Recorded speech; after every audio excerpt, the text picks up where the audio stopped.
آدم جارحانہ تیور لیے اس کی طرف بڑھا تھا۔ اس نے آدم کی نظروں کا مفہوم پا لینے کے بعد اپنی نظریں جھکا لی تھی، جبکہ آدم اس کی آنکھوں میں واضح خوف کی تحریر پڑھ رہا تھا۔ کیا چاہتی ہو تم؟ حورم کا اسے ڈرنا سہمنا وہ بھی اس طرح تھا کہ وہ بری طرح سے لرز رہی تھی۔ آدم اس کو دکھ سے دیکھتے ہوئے بولا تھا، لہجہ ہنوز برہمی لیے ہوئے تھا۔ حورم کو آدمی کے ہاتھوں کی انگلیاں اپنے شانے میں پیوست ہوتی محسوس ہوئی تھی۔ دو موتی لڑکھڑا کے اس کی آنکھوں سے بہتے گالوں کو بوسہ دے چکے تھے۔ حورم گڑیا کیا ہوا؟ تم کیوں مجھ سے اس طرح سہم رہی ہو؟ مجھے بہت ڈر لگتا ہے۔ کس سے؟ آدم ناسمجھی سے بولا، آپ سے۔ وہ روتے ہوئے بولی تھی۔ آدم کے لبوں پہ مسکراہٹ بکھر گئی تھی۔ بس اتنی سی بات؟ تمہارا یہ ڈر ابھی ختم کر دیتا ہوں۔ وہ آنکھوں میں شرارت لیے بولا، جبکہ حورم اس کے مضبوط بازو کے حصار میں بری طرح سے کانپ رہی تھی۔ دل تھا کہ پسلیوں کو توڑ کر باہر آنے کو تیار تھا۔ اوکے ٹڈی ریلیکس، کچھ نہیں کہوں گا، اس کے آنسو اپنی انگلیوں کے پوروں میں سمیٹتے ہوئے کہہ رہا تھا۔ جتنا بھی اس کو کچھ دیر پہلے حورم پہ غصہ تھا، وہ اس کے آنسو اور اس کی خوفزدہ کیفیت کو محسوس کر کہیں جا سویا تھا۔ مجھے سونا ہے، وہ ٹکے صرف اتنا ہی کہہ سکی تھی۔ اچھا واقعی کیا تمہارے ناول کے ہیرو شادی کے دوسرے دن کی رات کو اپنی دلہن کو سونے دیتے ہیں؟ آدم نے اس کو اپنی نظروں میں قید کرتے ہوئے کہا تھا، اور پھر اپنے بازو کے حصار میں لیے اس کو بیڈ کی طرف چلتا ہوا لایا تھا۔ آدم نے بہت احتیاط سے کسی موم کی گڑیا کی طرح بیڈ کراؤن سے ٹیک لگا کر اس کو بٹھایا تھا۔ یہ لو پانی پیو۔ آدم نے سائڈ ٹیبل پر رکھے کانچ کے جگ میں سے پانی گلاس میں انڈیل کر حورم کی طرف بڑھایا تھا۔ حورم نے خاموشی سے بغیر اس کی طرف دیکھے گلاس کو تھام کے لبوں سے چھو لیا۔ آدم بہت غور سے اس کو دیکھ رہا تھا۔ یہ لڑکی اس کی سانسوں میں بستی تھی،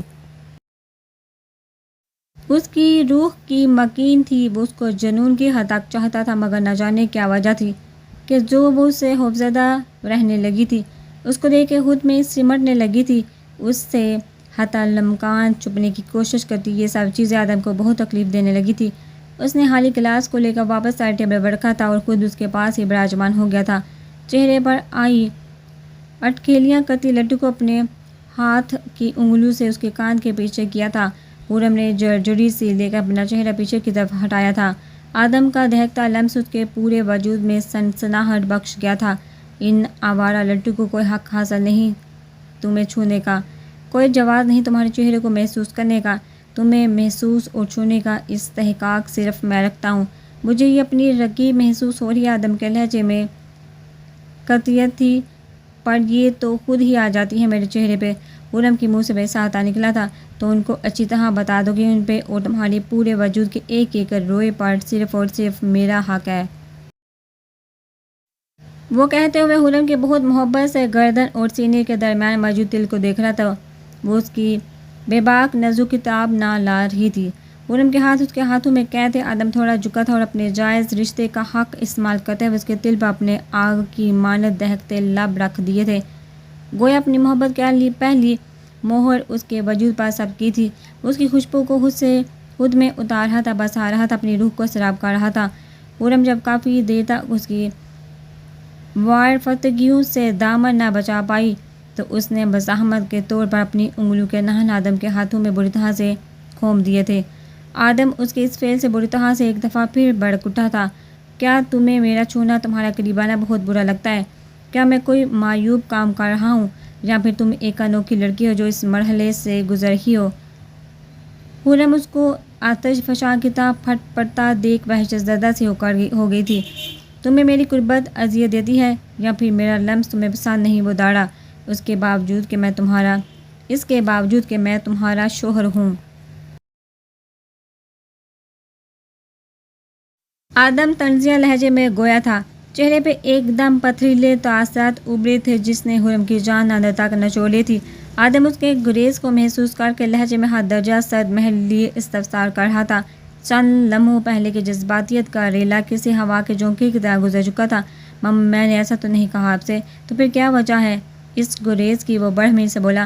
حورم اتنے واضح لفظوں میں کہی بات کا مفہوم سمجھ کر بری طرح سے سر پٹاتے ہوئے شرم سے پانی ہوئی تھی۔ زبان گویا تالوں سے جا لگی تھی۔ پہلے میں تمہیں چھونے، تمہیں محسوس کرنے کا حق نہیں رکھتا تھا، اور میرا خدا گواہ ہے کہ جس طرح میں نے تمہیں جب تک اس کمرے میں اپنے ساتھ رکھا، حورم کبھی بھی ایک نظر بھی بے ایمانی والی تم پہ نہ ڈالی تھی۔ میرے جذبات اور میرے احساسات تمہارے لیے بہت پاکیزہ ہیں، مگر اب جبکہ میں تمہارا شوہر ہوں، تم پر جائز حق رکھتا ہوں، تمہارے تمام تر جملہ حقوق میں نے اپنے پاس محفوظ کیے ہیں، تو پھر اس گریز کی کیا وجہ ہے؟ کیا تم مجھے یعنی اپنے شوہر کو پسند نہیں کرتی؟ خرم خاموشی سے اپنے آنسو کو بہانے کا شغل فرما رہی تھی۔ دیکھو خرم، میں بہت نرمی سے استفسار کر رہا ہوں اور میں چاہتا ہوں کہ تم مجھے پورے خلوص اور سچائی سے اپنے دل کا حال بتا دو۔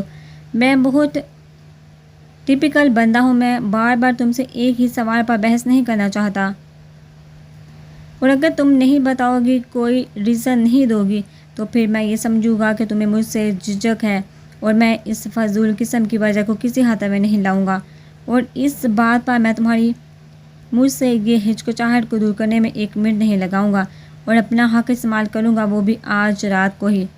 خرم کا دل سہم گیا تھا۔ آدم کی ہری بات سن کے وہ اچھی طرح سے جانتی تھی کہ اگر آدم کو اس نے جواب نہ دیا تو وہ اپنی کہی بات کا بہت پکا ہے۔ میں اس رشتے کو قبول نہیں کر پا رہی۔ میں نے کبھی بھی آپ کو، وہ چپ ہو گئی، اس کے لبوں پر گویا قفل چڑھ گیا تھا۔ آدم کے سامنے ہر درجہ بے باک گفتگو کرنا اس کے لیے سوہانے رخ ثابت ہو رہا تھا۔ وہ کبھی بھی آدم کو اس طرح سے نہیں سوچ سکتی تھی، کبھی اس نے تصور بھی نہیں کیا تھا کہ وہ جس شخص کو وہ ایک بڑے بھائی کا مقام دیتی ہے، وہ کس طرح اس رشتے میں اس کو ایک شوہر کا مقام دے سکے گی۔ بولو خرم، تمہیں گھبرانے یا شرمانے کی کوئی ضرورت نہیں، تم اس وقت تک اپنے محرم، اپنے شوہر سے مخاطب ہو۔ آنسو گویا خرم کی ہمت بندھائی۔ میں نے ہمیشہ آپ کو ایک ٹھیک آگے کہو۔ آدم اس کو وہیں روک گیا تھا جملہ مکمل ہونے سے پہلے۔ میں ابھی اس نئے رشتے کو نہیں سمجھ پا رہی۔ میں جانتی ہوں کہ اس رشتے کے تقاضے کیا ہیں، مگر آدم کو اس وقت کہیں سے بھی وہ 17 یا 18 سال کی ٹین ایجر لڑکی نہ لگی تھی۔ وہ اس کو اپنی عمر سے کہیں زیادہ بڑی محسوس ہوئی۔ تو تم مجھ سے کسی بھی قسم کا تعلق قائم نہیں کرنا چاہتی ہو فی الحال؟ آدم بہت تحمل سے بولا تھا، مگر لہجے میں چٹانوں کی سی سہتی تھی۔ خرم خاموش رہی، اپنے لبوں کو بے دردی سے دانتوں تلے کچلتے ہوئے نظر جھکا گئی تھی، گویا اس کے لبوں کو حیا نے سیل کر دیا تھا۔ ہے تم میری شریکِ حیات ہو، میں تم پر حق رکھنے کے باوجود زبردستی اس خوبصورت تعلق کو قائم کرنے کا قائل نہیں ہوں۔ میں ان مردوں میں سے نہیں ہوں جو عورت کو کسی بھیڑ بکری کی طرح استعمال کرے، محض اپنا حق وصول کرنے کے لیے۔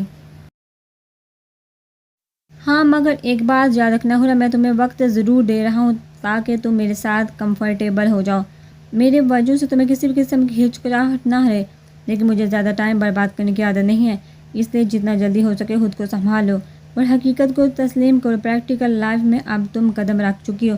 اور ہاں ایک بات اور بھی۔ وہ بیڈ سے اٹھتے ہوئے قدر ریلیکس ہوئی، خرم کو دیکھتے ہوئے بولا، مائنڈ کو میک اپ کرنا شروع کر دو اور تمام گھر والوں کے سامنے کسی بھی قسم کی اوٹ پٹانگ حرکتیں نہ کرنا۔ حسام اس کو زبردستی کھینچ کھانچ کے ایک ریسٹورنٹ میں لے آیا تھا۔ میر بھی خاموشی سے اس کے ساتھ آ گیا تھا۔ وہ حسام کے ذریعے اس درندے تک پہنچنا چاہتا تھا جس نے اس کی پیاری خالہ جانی کو۔ میر اس کے ہاتھ میں موجود بریسلٹ دیکھ کر سمجھ گیا تھا کہ یہی شخص اس کی تمام بند گیریں کھولے گا۔ اب بولو، تم کیوں مجھے دیکھ کے اس طرح سے پل پڑے تھے؟ حسام بھی برہمی سے پوچھتا تھا۔ مجھے تم سے کوئی سروکار نہیں ہے، بس مجھے یہ بتاؤ کہ یہ جو بریسلٹ تمہارے ہاتھ میں ہے یہ کس کا ہے؟ تمہیں کیا لینا دینا ہے اس سے؟ یہ میرے ہاتھ میں، اس کا مطلب میرا ہے۔ حسام چبا چبا کر بولا، اگر تم جان جاؤ نا کہ یہ کیا ہے میرے لیے اور اس کا مجھ سے کیا لینا دینا ہے تو شاید تم اپنے پورے قد سے زمین بوس ہو جاؤ گے۔ حسام کو میر کے لہجے میں کچھ شفقت سی محسوس ہوئی تھی جو حسام کو اس معاملے کی برہمی کا ثبوت دے رہی تھی۔ جب تک تم مجھے تحمل سے نہیں بتاؤ گے کہ ایسا آخر کیا ہے جو تم اس کے لیے میری جان تک لینے کے در پہ آ گئے تھے، میں تمہیں یہ نہیں بتاؤں گا۔ ایک ہاتھ دو، ایک ہاتھ لو۔ حسام کو تشویش نے آن گھیرا تھا کیونکہ یہ بریسلٹ گل کا تھا جو اس رات حسام نے بے دردی سے اس کے ہاتھ سے نوچ کے اتارا تھا اور دور اچھال دیا تھا۔ جب فضا اس کو اپنے ساتھ لے کر گئی تھی تو اس کی نظر اس پر پڑی تھی۔ حسام نے اس کو گل کی نشانی سمجھ کے ایک ڈوری میں پرو کر اپنے ہاتھ کی ناپ کا کر کے پہنا ہوا تھا۔ ٹھیک ہے، اگر میں تمہیں حقیقت بتا دوں تو تم بھی مجھے ایک ایک لفظ سچ سچ بتاؤ گے، ٹھیک ہے؟ یہ میرا وعدہ ہے، اور میں زبان لے کر پلٹنے والوں میں سے ہرگز نہیں ہوں۔ حسام کو لگا تھا کہ اب یہ بریسلٹ ہی شاید سامنے بیٹھے اس شخص کی مدد سے اس کو اس کی محبت سے ملائے گا۔ بیٹے، میری ایک بات یاد رکھنا، ماں باپ کے لیے بیٹی ایک مان ہوتی ہے اور ماں باپ کے کیے گئے فیصلے اپنی اولاد کے لیے بہت فائدہ مند ثابت ہوتے ہیں۔ تم نے ایک اچھی بیٹی ہونے کا ثبوت دیا ہے، میری پسند کو قبول کیا بغیر کسی حد و حجت کے سر جھکا دیا اپنا۔ تم دونوں بیٹیوں نے میرا سر فخر سے بلند کر دیا ہے۔ ماں باپ کبھی بھی اپنی اولاد کے لیے غلط فیصلہ نہیں کرتے اور امید کروں گا بیٹا تم بھی میری بیٹی کو کبھی کوئی دکھ یا تکلیف نہیں دو گے۔ احمد صاحب آپ اپنے دماغ سے گویا ہوا تھا۔ جی انکل، یہ آپ کی بیٹی ہے اور اب میرے ساتھ یہ میری محبت ہے، میری شریک حیات ہے، میری ہم سفر ہے۔ میں اس کی خوشیوں کو ہر مقام پہ پہلے فوقیت دوں گا۔ جبکہ زمل اپنے ابو کے گلے لگی بلک رہی تھی، رو رہی تھی، سسکیاں لے رہی تھی۔ اس کے لیے یہی سکون کا باعث تھا کہ وہ اپنے ماں باپ کی دعاؤں کے سائے تلے رخصت ہو رہی تھی، اپنے ماں باپ کی نافرمانی کی مستحق نہیں ٹھہری تھی۔ زمل یہ اچھی طرح سے جانتی تھی کہ اس کو ماں باپ کی اور بڑوں کی دعائیں اس کی زندگی میں کبھی بھی بے یار و مددگار نہیں رہنے دے گی۔ وہ اپنی ماں کے گلے سے لگی باپ کی دہلیز پار کر کے پیا کے گھر سدھار رہی تھی۔ ایک نئی زندگی اس کی منتظر تھی، خوشیاں باہیں پھیلائے کھڑی اس کی راہ تک رہی تھی، مگر ماں باپ بہن کو چھوڑ کے جانے کا دکھ اس کو بہت تڑپا رہا تھا۔ زمل کو اپنے شوہر یا کسی سسرال رشتہ دار تک سے کوئی سروکار نہ تھا، وہ تو ماں باپ کے سینے سے لگی سسکیاں بڑھ رہی تھی، اینا بھی بے آواز آنسو بہا رہی تھی۔ اس کا دل بہت خوش تھا کہ آج وہ اپنی بیٹیوں کے فرض سے سبکدوش ہو گئی ہے، مگر کتنا مشکل ہوتا اپنے جگر کے ٹکڑوں کو پال پوس کے کسی اور کے حوالے کر دینا۔ یہ خدا کا بنایا ہوا نظام ہے، بیٹیاں پرائی امانت ہی ہوتی ہیں۔ پھر کسی نے اس کا سرد ہاتھ اپنے پرحدت ہاتھ کے ہزار میں لیا تھا اور گاڑی میں بٹھایا تھا۔ اس کو کچھ خبر نہ تھی، وہ تو بس بے حس و حرکت ہو چکی تھی۔ ادھر شرجیل سے فلک کی شادی ہونے کے بعد بھی شرجیل کی فلک سے محبت میں کوئی کمی نہیں آئی تھی۔ وہ در حقیقت فلک کو چاہنے لگا تھا پورے سچے جذبات سے۔ فلک بھی شرجیل کی محبت پا کر بہت خوش تھی، دن بہ دن نکھرتی جا رہی تھی، بس کمی تھی تو صرف ایک اور وہ تھی اولاد کی، جو کہ شادی کے 3 سال ہونے کے باوجود بھی کسی حسد کی طرح فلک کے دل و دماغ میں بے چینی سی بری رکھتی تھی۔ شرجیل اس کی ہر خواہش پوری کرتا تھا، وہ جہاں کہتی وہاں بے اولادی علاج کروانے چل پڑتا، اس کا ہر طرح سے خیال رکھا تھا۔ بعض فلک اس کی ایک بات پر بہت نالاں رہتی تھی، جس کی وجہ سے اکثر ان میں لڑائی جھگڑے بھی ہو جایا کرتے تھے۔ وہ تھا شرجیل کا کئی دن تک گھر سے غائب رہنا۔ امی آپ کہاں تھی؟ میں نے آپ کو کہاں کہاں نہیں ڈھونڈا۔ بابا کے ساتھ، بابا بھی ہمیشہ بس آپ کو ڈھونڈ کے رویا کرتے تھے۔ وہ اس کے کمرے کے پاس پہنچتی تھی جب سامنے بڑی طرح سے چیخو پکار کرتی کمرے کو تہس نہس کرتی فلک کو دیکھ کر۔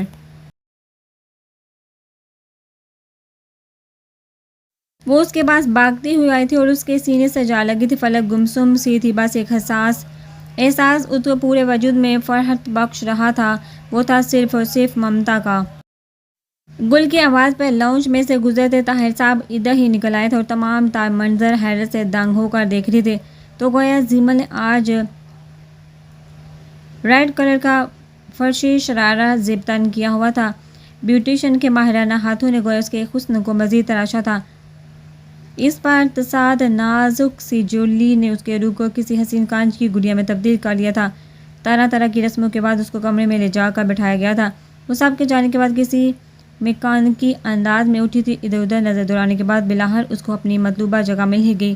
سامنے ڈریسنگ روم کی طرف وہ بہت تیزی سے بڑھ رہی تھی۔ جب اس کے قدم تھم سے گئے تھے، اس کو اپنا سر بری طرح سے چکر آتا ہوا محسوس ہو رہا تھا۔ آنکھیں حیرت کی زیادتی سے پھٹی کی پھٹی رہ گئی تھی۔ یہ کیسے ممکن ہے؟ میں نے تو… اس کے لب پھڑپھڑائے تھے بے یقینی سے جب اچانک کسی کی بہت قریبی سے سرگوشیاں نما انداز میں گونجتی آواز اس کے سماعتوں سے ٹکرائی تھی۔ تیری ایگو تو میری سویٹ ہارٹ 2 دن کی کہانی ہے، پر میری اکڑ تو خاندانی ہے۔ تم یہاں کیسے مسٹر میر ہنیسہ دان؟ زمل اس کو دیکھ کر 2 قدم پیچھے ہٹی تھی، جیسے کسی بھوت پریت کو دیکھ لیا تھا۔ مسز میر ہنیسہ دان، مانا کہ یہ بیڈ روم اب مجھ اکیلے کا نہیں، مگر دلہا تو آئے گا ہی نا اپنی دلہن کے دیدار کو بیڈ روم میں۔ کیا کہا تم نے ابھی؟ وہ غصے سے تڑہا کر بولی۔ بالکل اس کے سماعتوں نے جو سنا بالکل ٹھیک سنا مسز میر۔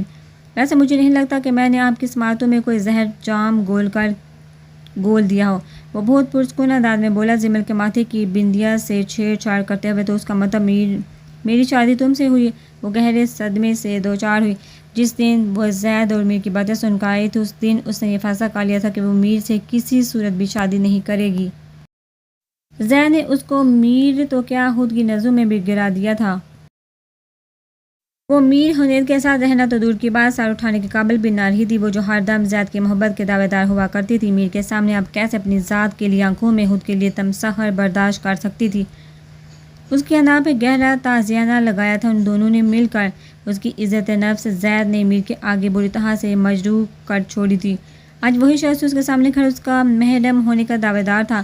وہ کس طرح سے اسے شادی کر سکتی تھی؟ آخر وقت کوئی کیا چیز تھی، بے مایہ چیز کہ ایک شخص نے سودا کیا، دوسرے نے خرید لیا اس کو۔ اس پورے معاملے میں زمل اپنی ذات کو ایک کھلونا ہی محسوس کر رہی تھی۔ کیا ہوا محترمہ؟ کیا میری وجاہت نے آپ کو بھی ابھی سے میرا دیوانہ کر دیا؟ وجاہت مائی فٹ۔ میں تو تم پر تھوک۔ خبردار، جو اب آگے ایک لفظ بھی بولا ہو تو دم لفظوں میں نہیں آواز میں ہونا چاہیے، جو مجھے فی الحال دونوں میں ہی نظر نہیں آیا۔ وہ اس کی لڑکھڑاتی آواز اور لہجے میں رقصہ حیرت اور بے یقین انداز پہ چوٹ کرتے ہوئے کہہ رہا تھا۔ وہ اس کی کہی بات پہ بے ساختہ نظریں چرا گئی تھی۔ ویسے مسز، میرا دل کر رہا ہے کہ وہ اس کا بازو اپنے سیدھے ہاتھ کی انگلیوں میں قید کرتے ہوئے خود سے حد درجہ قریب کرتے ہوئے بولا، چھوڑو مجھے خبردار، جو میرے قریب آئے بالکل جیو۔ وہ سہمنے کے باوجود خود کو میر سے زیادہ نڈر ثابت کرنے کی کوشش کر رہی تھی۔ نہیں، تم ایسا نہیں کر سکتی۔ ہاں، میں تو ڈر گیا تم سے، اب کیا کروں؟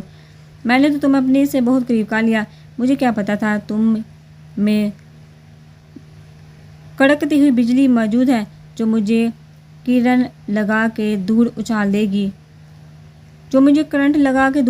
گی، اور میں دیوار سے لگا زبان باہر نکالے ٹن پڑواؤں گا۔ وہ خوفزدہ ہونے کی بھرپور اداکاری کرنے میں کامیاب ہوا۔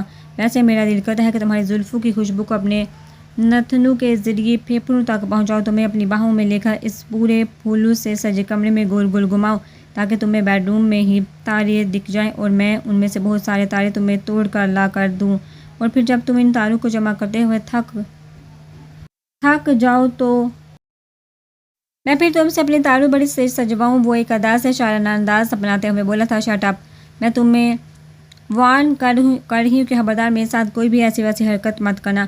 وہ اسے بری طرح سے اس کے حصار میں قید کسی ننھی چڑیا کی طرح پھڑپھڑا رہی تھی۔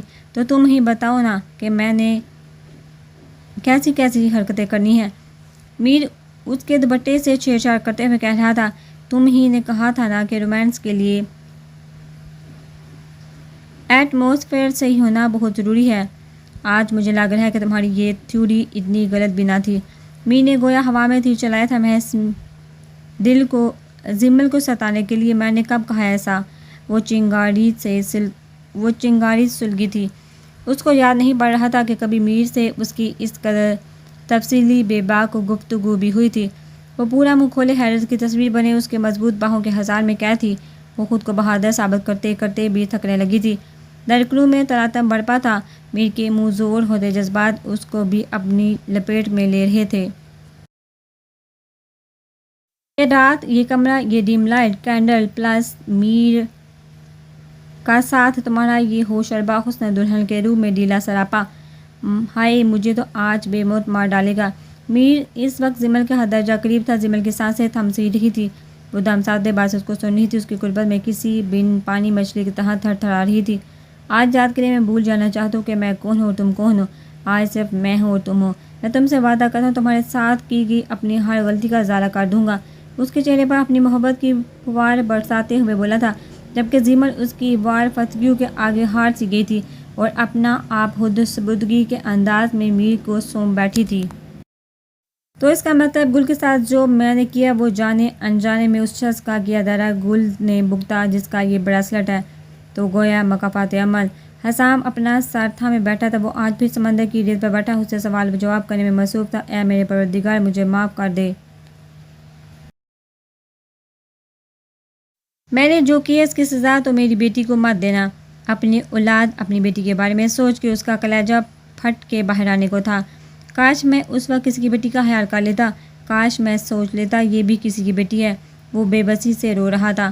میرے خدا مجھے بہت خوف آ رہا ہے تیرے انصاف سے، بے شک تیری لاٹھی بے آواز ہے۔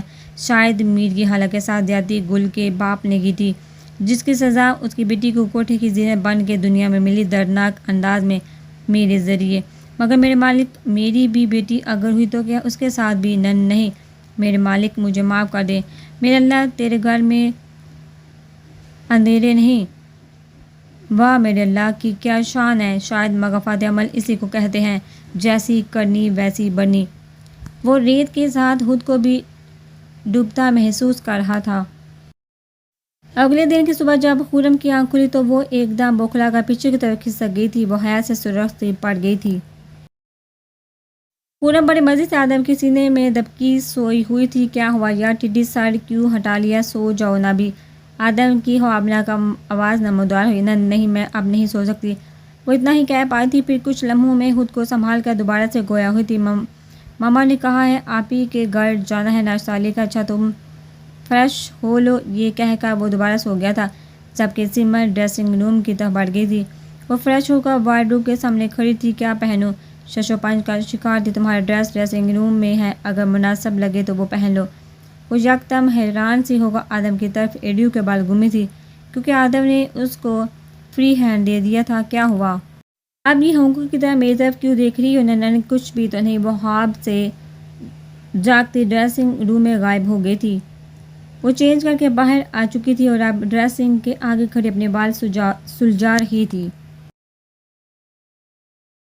خرم نیوی بلو کوارٹر لائن کے لانگ شرٹ، بلیک ٹراؤزر میں بلبوس بہت پیاری لگ رہی تھی۔ آدم دم بہت سا رہ گیا، جبکہ خرم اس کی نظروں کی تپش خود پر محسوس کر کے کافی زیادہ بدل ہوئی۔ لگتا ہے رات کا پورا بدلہ مجھ سے اب بھی اپنی ان مانی ہیز گوڑیوں سے پورا کریں گے۔ پلیز آدم، آپ فریش ہونے جائیے، مجھے سہما دیکھے۔ وہ جھنجھلا کر شیشے میں سے آدم کو دیکھتے ہوئے بے ساختہ بولی تھی، تمہیں نہیں دیکھوں تو کیا پڑوسیوں کی بیوی کو دیکھوں گا اور دروازہ بجا کے کہوں گا کہ میری بیوی نے مجھ پہ بین لگایا ہوا ہے، محترمہ کو دیکھنے چھونے پر کرفیو لگا ہوا ہے، برائے مہربانی ذرا اپنی بیوی کی رخ روشن کروا دیں تاکہ میں اپنی آنکھیں ٹھنڈی کر سکوں۔ گھر تو مجھ کے وارنٹ جاری ہو جائیں گے۔ پابندی ہے، میری بیوی کو پسند نہیں ہے۔ آدم اشتعال میں یہ تک نہیں نوٹ کر سکا، زندگی میں پہلی دفعہ خرم نے اس کو آدم کہہ کر بلایا، یا شاید جان بوجھ کے اظہار نہیں کرنا چاہ رہا تھا۔ وہ خرم کے جھنجھلانے کے کہنے پر تو گویا تمہیں اب میرا دیکھنا بھی گوارا نہیں، میں ہی بیوقوف ہوں جو۔ نہیں، میں نے یہ تو نہیں کہا کہ وہ سائڈ ٹیبل کی طرف بڑھی تھی اپنی چوڑیاں اٹھانے کے لیے۔ جب اس کا بڑھتا ہوا ہاتھ آدم کی گرفت میں آیا تو وہ بھی تو نہیں کہہ رہی ہو جو میں سننا چاہتا ہوں۔ آدم کا لہجہ سنجیدگی سے پور تھا، جبکہ آنکھیں لہجے سے برعکس منفرد ہی کہانی سنا رہی تھی۔ اب جو کہیں گے وہ میں مانوں گی۔ خرم کو شاید اس دفعہ آدم پر ترس آ گیا تھا۔ میں جو کروں گا کیا تم وہ کرو گی؟ میں نے تمہاری بات کا رات میں مان رکھا ہے۔ وہ اس کی آنکھوں میں دیکھتے ہوئے استفسار کر رہا تھا، لہجہ گمبھیر، جذبات سے چور تھا۔ خرم بے بسی سے بس اپنی اتھل پتھل ہوتی بے ترتیب سانسوں کو سنبھالنے سے قاصر تھی۔ کیا اٹک اٹک کر بولی۔ آدم نے اس کے معصوم چہرے کو اپنی آنکھوں کے حصار میں قید کرتے ہوئے ماتھے پہ نرمی سے بوسہ دے ڈالا تھا۔ رنگ اس کی اس انداز الفت پہ ٹک گئی، بس اس کو دیکھنے میں مصروف تھی۔ یہ کر سکو گی؟ محبت کا جواب محبت سے دو گی؟ وہ زمانی لہجے میں بولتا اس کی کلائی آزاد کر کے فریش ہونے واش روم کی طرف بڑھ چکا تھا، جبکہ خرم وہی بت بنی کھڑی رہ گئی۔ آدم اور خرم کمرے سے باہر نکلے تھے تیار ہو کے زمل کی طرف جانے کے لیے۔ جب آدم ڈائننگ ایریا میں آیا تھا سب کو سلام کرنے، نہ جانے کہ اس کو عجیب سی غیر معمولی فضا محسوس ہوئی تھی گھر کی۔ کیا ابو آج کافی سناٹا ہے، سب خیر ہے؟ وہ ریلیکس سا ہو کر چیئر کو گھسیٹ کے ابو کے پاس ہی بیٹھ چکا تھا۔ یہ اس کی شروع سے عادت تھی، وہ اپنے والدین کو وقت دیتا تھا۔ وہ یہ بات اچھی طرح سے جانتا تھا کہ اس عمر میں ماں باپ کو اتنی زیادہ اولاد کی توجہ کی ضرورت ہوتی ہے کہ کسی چھوٹے بچے کو بھی اتنی ضرورت نہ پڑتی۔ ابھی صبح کے 9 بجے تھے۔ زمل کے گھر ان لوگوں نے 11 بجے تک جانا تھا۔ وہ بڑے اطمینان سے باپ کے پاس بیٹھا چائے کا کپ ہونٹوں سے لگا چکا تھا، جبکہ خرم دونوں باپ بیٹے کو مصروف دے کر کچن کی طرف تائی کے پاس چلی گئی تھی۔ بیٹا، میں بہت بری طرح سے تھک چکا ہوں، ابو نے بغیر کسی تمہید کے اپنی بات کا آغاز کیا۔ کیوں ابو، سب خیریت تو ہے نا؟ نہیں، شاید ہے بھی اور نہیں۔ حسام بہت دیر سے گھر کے داخلی دروازے پہ کھڑا تھا، اس کی ہمت نہیں بن پا رہی تھی گھر کی بیل بجانے کی۔ ہاتھ میں اس کے شرجیل کا دیا ہوا لفافہ موجود تھا۔